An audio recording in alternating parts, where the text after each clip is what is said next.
Hi guys எல்லாருக்கும் வணக்கம். Welcome to maths with Tamil. இன்னைக்கு நம்ம பார்க்க போறது அட்வான்ஸ் மேத்ஸ் டாபிக் ஜியாமெட்ரில இருந்து கொசைன் ரூல் அப்படின்ற ஒரு சின்ன டாபிக் தான் பார்க்க போறோம். இது ரீசெண்ட் டைம்ல எஸ்எஸ்சி அண்ட் தென் ரயில்வேஸ் எக்ஸாம்ஸ்ல கொஞ்சம் ரிப்பீட்டா கேட்டுட்டு வராங்க. ஓகேங்களா? அது மட்டும் இல்லாம ரொம்ப ரொம்ப முக்கியமானது ஒரு ட்ரையாங்கிளோட ஏரியா எப்படி ஃபார்ம் ஆக போகுது அப்படின்றதையும் இதுக்கு அடுத்த ஒரு டாபிக் நம்ம பார்க்க போறோம். அதுவும் இதை பேஸ் பண்ணி தான் கொஸ்டின்ஸ் கேட்டிருக்காங்க. ஓகேங்களா?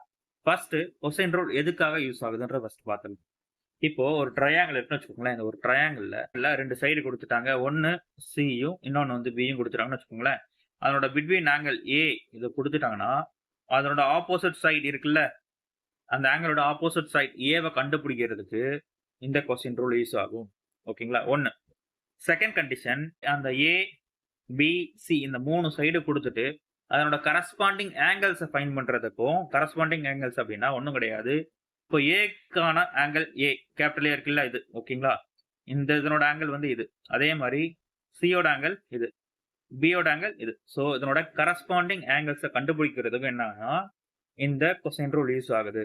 இதுல மொத்தம் இந்த மூணு சைடுக்குமே இந்த மூணு ஃபார்முலாஸ் தான். அது மாத்தி மாத்தி வரும். ரொம்ப ஈஸியானது தான். ஓகேங்களா? இது எப்படி வந்தது அப்படின்றத நான் உங்களுக்கு கிளியரா எக்ஸ்பிளைன் பண்றேன்.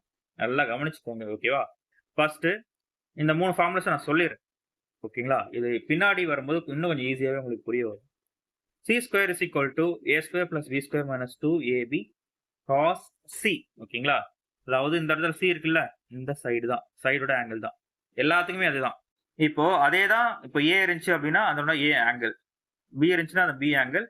அந்த எந்த சைடு எனக்கு வேணுமோ அந்த ரிமைனிங் இருக்க ரெண்டு சைடு தான் இந்த இடத்துல வரப்போகுது. ஓகே. ஸோ ஃபர்ஸ்ட் இந்த தியரத்தை கிளியரா நம்ம என்ன பண்ணலாம், எக்ஸ்பிளைன் பண்ணலாம். ஓகே. எப்படி வந்தது அப்படின்றத நம்ம கிளியரா பார்த்துட்ட அப்புறம் உங்களுக்கு என்னன்னா ரொம்ப ஈஸியாவே புரிஞ்சிடும். ஓகே.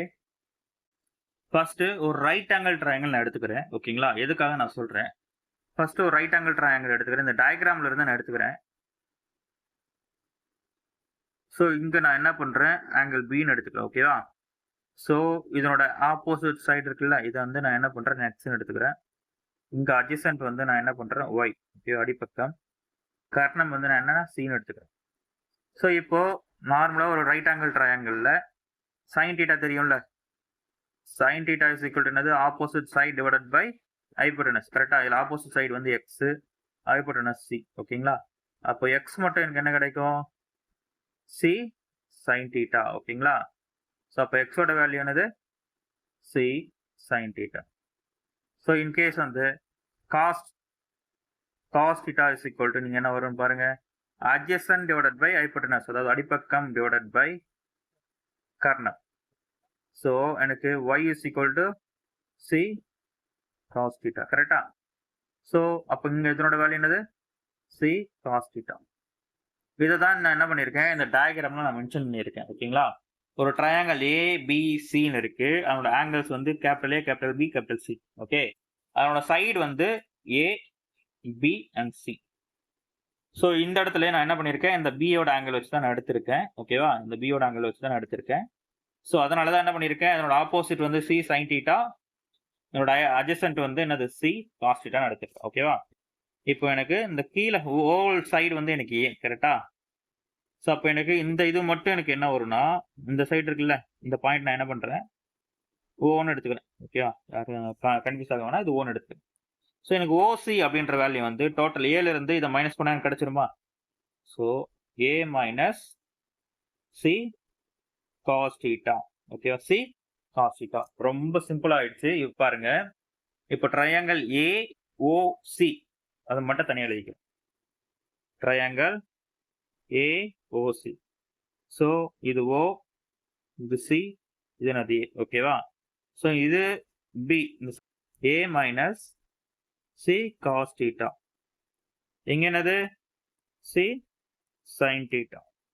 ஸோ இது அங்க பி வந்துருச்சு. இப்போ மூணு சைடுமே எனக்கு இந்த ட்ரையாங்கிள்குள்ள வந்துருச்சு. ரொம்ப சிம்பிள். இப்போ பிதாகரஸ் தியரம் யூஸ் பண்ண வேண்டியதான். பிதாகரஸ் தியரம் யூஸ் பண்ணீங்கன்னா உங்களுக்கு டைரக்டாவே ஆன்சர் கிடைச்சிடும். ஸோ பிதாகரஸ் தியரம் தெரியும்ல, இதோட ஸ்கொயரு அப்புறம் இதோட ஸ்கொயர் இஸ் ஈக்குவல் டு என்னது, இதோட ஸ்கொயர், வேற ஒண்ணுமே இல்லை. ஓகேவா? ஸோ அப்போ எழுதிக்கோங்க, C square sin square θ plus A minus C cos θ whole square is equal to B square. ஓகேவா? சரி, இதை நம்ம எக்ஸ்பேண்ட் பண்ணாவே உங்களுக்கு டேரக்டா ஆன்சர் கிடைச்சிரும். ஸோ பாருங்க, எக்ஸ்பேண்ட் பண்றேன். இந்த வேல்யூ வந்து எனக்கு a minus C cos theta. So இப்போ நான் எக்ஸ்பிளைன் பண்ணுறேன். C square sine square theta plus இதை நான் ஸ்கொயர் பண்ணுறேன்னு வச்சுக்கோங்களேன், என்ன வரும்? A square plus C square cos square theta minus 2 AC cos theta. ஓகேவா? ஸோ இந்த இடத்துல காஸ் தீட்டா அப்படின்றது எதை மென்ஷன் பண்ணுதுன்னா பிஏ மென்ஷன் பண்ணுது. ஓகேவா? தீட்டா சிக்கல் என்னது? பி ஆங்கிள் பிஏ மென்ஷன் பண்ணுது, மறந்துடாதீங்க. ஸோ இந்த இடத்துல என்னது? பி அதோட ஸ்கொயர். இப்போ நான் எல்லாருக்குமே தெரியும் இந்த இடத்துல காமனாக இருக்கிறது என்னது? சி. அதை மட்டும் தனியாக எடுத்துருங்க. ஸோ சி ஸ்கொயர் மட்டும் தனியாக எடுத்துட்டிங்கன்னா sine square theta plus cos square theta minus அடுத்தது ப்ளஸ் இருக்குல்ல, A square minus 2 AC cos theta is equal to B square. ஓகேவா? இப்போ sine square plus cos square is equal to அது ஒன்று, வேற ஒன்றுமே இல்லை. ஓகேவா? எனக்கு டேரெக்டாக ஆன்சர் கிடச்சிருச்சு. So C square plus A square minus 2 AC cos, இந்த இடத்துல தீட்டான்றதை நான் பின்னு எழுதிக்கிறேன். ஓகேவா? So B square. இப்போ நீங்கள் இந்த காஸ் தீட்டா மட்டும் எனக்கு வேணும் அப்படின்னா ஒன்றுமே கிடையாது. Cos B is equal to இந்த பி ஸ்கொயரை முன்னாடி இந்த இடத்துல கொண்டு வரும். C square plus A square minus B square divided by 2ஏசி. அவ்வளோதான். ஓகேங்களா? ரொம்ப சிம்பிள். ஆனால் நீங்கள் மேலே இருக்க ஃபார்முலாஸை நீங்கள் ஞாபகம் வச்சுக்கோங்க, அதான் உங்களுக்கு பெட்டர். ஓகேவா? எப்படி வேணால் வச்சுக்கோங்க, எல்லாமே உங்களுக்கு ஆன்சர் கரெக்டாக தான் வரும். அதனால் நீங்கள் கவலைப்பட தேவை. ஸோ ஆங்கிள் கேட்டாங்க அப்படின்னா நீங்கள் டேரெக்டாக இதை யூஸ் பண்ணிக்கலாம். இதே சைடு கேட்டாங்கன்னா இதை யூஸ் பண்ணிக்கோங்க. ஓகேவா? ஏதாச்சும் 2 சைடையும் ஆங்கிளையும் கொடுத்துட்டாங்கன்னா இதை யூஸ் பண்ணிக்கோங்க. எனக்கு 3 சைடுமே கொடுத்துட்டு ஆங்கிள் கேட்டாங்கன்னா இதை யூஸ் பண்ணிக்கோங்க. ஓகேவா? இவ்வளோதான், ரொம்ப சிம்பிள் கொஸ்டின் ப்ரூஃப். இது தியரம் எப்படி வந்தது அப்படின்றத எக்ஸ்பிளைன் பண்ணியிருக்கேன். இப்போ நான் என்ன பண்ணுறேன்னா எக்ஸாமில் கேட்ட கொஸ்டின்ஸ் நம்ம டிஸ்கஸ் பண்ணுவோம், அதோட மாடல் கொஸ்டின்ஸும் டிஸ்கஸ் பண்ணுவோம். ஓகேங்களா? ஸோ இது வந்து நம்ம பிக்கு மட்டும் நம்ம பார்த்துருக்கோமா? ஸோ சிமிலர்லி மற்ற ரிமைனிங் 3 சைடுக்குமே சரி. ஓகேங்களா? In case A square is equal டுனா ரிமைனிங் 2 சைட்ஸ் என்னது? B square plus C square minus 2ஏசி காஸ் ஏ. ஓகேங்களா? இங்கே ஏ இருந்துச்சுன்னா இங்கே ஏ. அதே மாதிரி தான் C square is equal to A square plus B square minus 2ஏபி காஸ் சி. ஓகேங்களா? ஸோ இங்கே என்ன சைடு இருக்கோ அதோட ஆப்போசிட் ஆங்கிள் தான். ஓகேங்களா? இதை மறந்துடாது. சரி, first question. 3 sides of a triangle 7 cm, 4 cm, 4 root 3 cm and root 13 cm, then smallest angle. ஓகேங்களா? இது ரொம்ப சிம்பிள். ஆனால் கொஸ்டின் வந்து கொஞ்சம் ட்ரிக்கி. ஒரு சின்ன எக்ஸாம்பிள் சொல்கிறேன், பார்த்துக்கோங்க. இப்போ இந்த ஒரு புள்ளியிலிருந்து இந்த ஒரு சைடுக்கு நான் வரைகிறேன். ஓகேங்களா? ஆங்கிள் என்னவா இருக்கும்? ஒரு 10 டிகிரின்னு வச்சுக்கோங்களேன். ஓகேவா? இதனோட சைடு வந்து ஒரு 5 சென்டிமீட்டர். ஓகேவா? இப்போ நான் என்ன பண்ணுறேன்னா அதே இதில் இருந்து நான் இன்னும் கொஞ்சம் இந்த பக்கம் ஈக்குவலாக நான் எக்ஸ்டெண்ட் பண்ணிக்கிறேன். ஓகேவா? ஸோ இப்போ அதே புள்ளி பாயிண்ட்ல இருந்து எனக்கு எவ்வளோ ஆங்கிள் மேக் பண்ணோம்? கொஞ்சம் அதிகமாக இருக்குமா? ஒரு 20 டிகிரின்னு வச்சுக்கோங்களேன். அப்போ இந்த சைடும் எனக்கு இன்க்ரீஸ் ஆகுதா? ஒரு 8 சென்டிமீட்டர் வச்சுக்கோங்க. ஓகேவா? சேம் அகைன் நான் என்ன பண்ணுறேன்? எக்ஸ்டெண்ட் பண்ணுறேன், வரைகிறேன். ஓகேவா? ஸோ எனக்கு ஆங்கிள் என்ன ஆகுது? ஒரு 30 டிகிரின்னு வச்சுக்கோங்க. எனக்கு சைடு ஒரு 10ன்னு வச்சுக்கோங்க. ஓகே? ஸோ இதுலேருந்து என்ன தெரியுதுன்னா if angle increases side also increases. கோணம் அதிகமாச்சு அப்படின்னா அதனோட பக்கமும் அதிகமாகும். ஓகேவா? ஸோ தீட்டாவும் அதனோட சைடும் டைரக்ட்லி ப்ரொபோஷனல். ஓகேங்களா? தீட்டாவும் அதனோட சைடு ஏன்னு வச்சுக்கோங்களேன், தீட்டாவும் அந்த சைடும் டைரக்ட்லி ப்ரொபோஷனல். தீட்டா அதிகமாச்சு அப்படின்னா அதனோட சைடும் அதிகமாகும். இது தெரிஞ்சா போதும். ஓகேவா? இது எதுக்காகனா ஸ்மாலஸ்ட் ஆங்கிள் கேட்டிருக்கான். ஓகேவா? ஸ்மாலஸ்ட் ஆங்கிள்னா எதுக்கு ஆப்போசிட்டா இருக்கணும்? ஸ்மாலஸ்ட் சைடுக்கு ஆப்போசிட்டா இருக்கணும். கரெக்டா? அவ்வளவுதான். சரி, இப்போ நான் டயக்ராம் வரைகிறேன். ஸோ ஏ பி சி நானே போட்டுக்கிறேன். இது 7, இது 4 ரூட் 3, இது ரூட் 13. ஓகேவா? இதுல வந்து ரூட்ல இருக்கிறதா என்ன பண்ணா எல்லாத்தையும் நான் ரூட்டுக்குள்ள கொண்டு போயிட்டா எனக்கு எது சின்ன சைடு ஈஸியாக கண்டுபிடிச்சிடலாம். இது √49 ஓகேங்களா. இது √48 எதுனால்னா 4 வந்து உள்ள போச்சுன்னா 16 கரெக்டா. ஸோ √16 into 3, ஸோ இது 48, ஸோ இது 13. இப்போ மூணுத்துல எது சின்ன சைடு? √13 தான் சின்ன சைடு. அப்போ எனக்கு என்ன ஆங்கிள் வேணும்? எனக்கு ஆங்கிள் ஏ வேணும், தீட்டான்னு வச்சுக்கோங்க ஓகேவா. ஸோ இப்போ a square is equal to b square plus c square minus 2ac 2bc cos a ஓகேவா. எனக்கு ஆங்கிள் தான் வேணும். ஆங்கிள் ஃபார்முலா உங்களுக்கு தெரியும்ல. cos a is equal to b square plus c square minus a square divided by 2bc. இதில் அப்படியே டேரக்டாக substitute பண்ணிக்கலாமா? சப்ஸ்டிட் பண்ணுங்க. b யோட வேல்யூ இதில் ரெண்டுத்துல ஏதாச்சும் ஒன்று, c யோட வேல்யூ இது, b யோட வேல்யூ இது ஓகேவா. ஸோ 48 ஸ்கொயர் ரூட் எடுத்துக்கோங்க ஓகே. இதோட ஸ்கொயர் ரூட், அதுக்கப்புறம் 49 மைனஸ் ஏ வந்து 13, கீழே 2 into 7 into 4 ரூட் ஓகேவா. ஸோ மேலே வந்து எனக்கு 84 வருது, கீழே 7 into 8 into √3 ஓகேங்களா.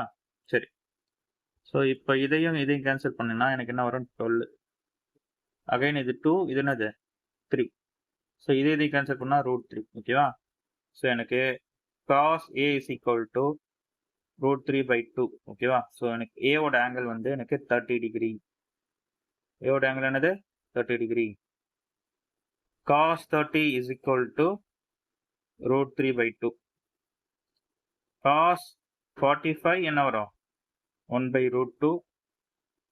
cos 60 1/2 okay. வேற ஒன்றுமே கிடையாது. ஸோ இது ரொம்ப சிம்பிள் தான். ஸோ இதோட ஆங்கிள் வந்து எனக்கு என்ன வரும்? எனக்கு ஆங்கிள் 30 டிகிரி ஓகேவா. சரி, ஸோ இது வந்து என்னதுன்னா 3 சைடும் கொடுத்துட்டா எனக்கு ஆங்கிள் கேட்கும். சரி, இந்த கொஸ்டின் எக்ஸாம்ல கேட்டது ஓகேங்களா. நிறைய எக்ஸாம்ஸ்ல கேட்டிருக்காங்க. இது 2 கண்டிஷன் உங்களுக்கு எக்ஸ்பிளைன் பண்றேன். ஆங்கிள் வந்து 120, ஆங்கிள் வந்து 60. இஃப் θ is equal to 60 டிகிரியா இருந்துச்சுன்னா என்ன வரும்? θ is equal to 120 டிகிரியா இருந்துச்சுன்னா என்ன வரும்? ரொம்ப சிம்பிள் தான். காசோட வேல்யூ வேணும். cos 120 டிகிரி ஓகேவா. cos 90 plus θ is equal to minus sin θ ஓகேவா. cos 90 plus θ is equal to minus sin θ.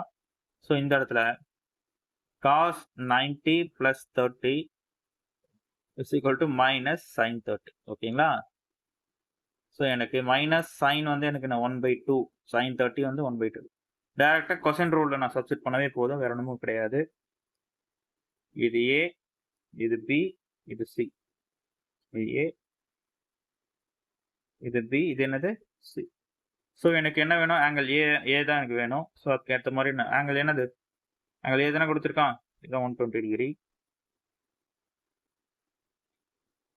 இது என்ன பண்ணுங்க, ஆங்கிள் பியா கன்சிடர் பண்ணிக்கோங்க ஓகேவா. ஆங்கிள் பியா அதை கன்சிடர் பண்ணிக்கோங்க 120 டிகிரி ஓகே. சரி, ஸோ அப்போ B square is equal to A square plus C square minus 2ac cos 120 degree ஓகேவா. cos 120 விட இது 1/2 போட்டிருக்கேன். அப்போ என்ன வரும்? a square plus C square plus AC. இதுதான் இது இஃப் ஆங்கிள் வந்து 120 டிகிரியா இருந்துச்சுன்னா, அதாவது இது வந்து அப்டியூஸ் ஆங்கிளா இருந்துச்சுன்னா அப்படின்னா 90 டிகிரிக்கு மேல இருந்துச்சு அப்படின்னா இது என்ன வரும்? இந்த கண்டிஷன் ஓகேவா, பிளஸ் கண்டிஷன். ஏ 90 டிகிரி கீழே இருந்துச்சு அப்படின்னா மைனஸ் கண்டிஷன், வேற ஒன்றும் இல்லை. ஏன்னா cos 60 டிகிரியோட வேல்யூ வந்து எனக்கு 1/2 ஓகேவா, வேற ஒன்றுமே இல்லை. அதனால தான் இந்த இடத்துல மைனஸ் அப்படியே இருக்க போகுது. ரொம்ப சிம்பிள். இது வந்து அப்டியூஸ் ஆங்கிளா இருந்தா அப்படின்னா பிளஸ் வரும். இது அக்யூட் ஆங்கிளா இருந்துச்சு அப்படின்னா மைனஸ் வரும், வேற ஒன்றும் இல்லை.